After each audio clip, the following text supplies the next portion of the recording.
আমার মতল হাজারো গৃহিণীর স্বপ্ন অন্ধকার জীবনে পড়ে রয়েছে। তারপরেও যদি আমরা হাল না ছাড়ি, জীবনের সাথে লড়াই করে মনের জোর রেখে যদি সামনের দিকে এগিয়ে যাই, ঠিকই কিন্তু একদিন সফলতার মুখ আমরা দেখতে পাবো। হ্যালো ব্রিয়ান, আসসালামু আলাইকুম। আপনারা সবাই কেমন আছেন?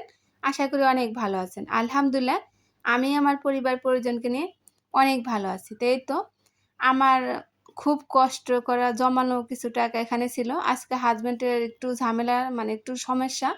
এই কারণে কিন্তু আমার স্বপ্ন অন্ধকার জীবনে রেখে দিয়েও হাসব্যান্ডকে পাশে দাঁড়ালাম, মানে হাসব্যান্ডকে একটু সাহায্য করলাম।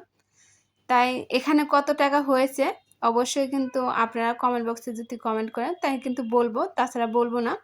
তো এই তো এখানে আমার ছেলে আর আমার ভাইস্তে মিলে আমি কিন্তু টাকাগুলো একটু গুছিয়ে নিলাম।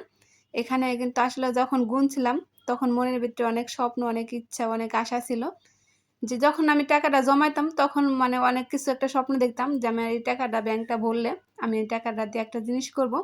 আসলে সেই স্বপ্নটা আমার হলো না। সংসারে কিন্তু সুখ-দুঃখ নিয়েই কিন্তু একটা জীবন। আজ কিন্তু হাসব্যান্ডের কোনো সমস্যা হলে ওয়াইফে দেখবে, ওয়াইফের কোনো সমস্যা হলে হাসব্যান্ড দেখবে। এটাই কিন্তু আমাদের জীবনে যুগ, যুগ ধরে হয়ে আসছে।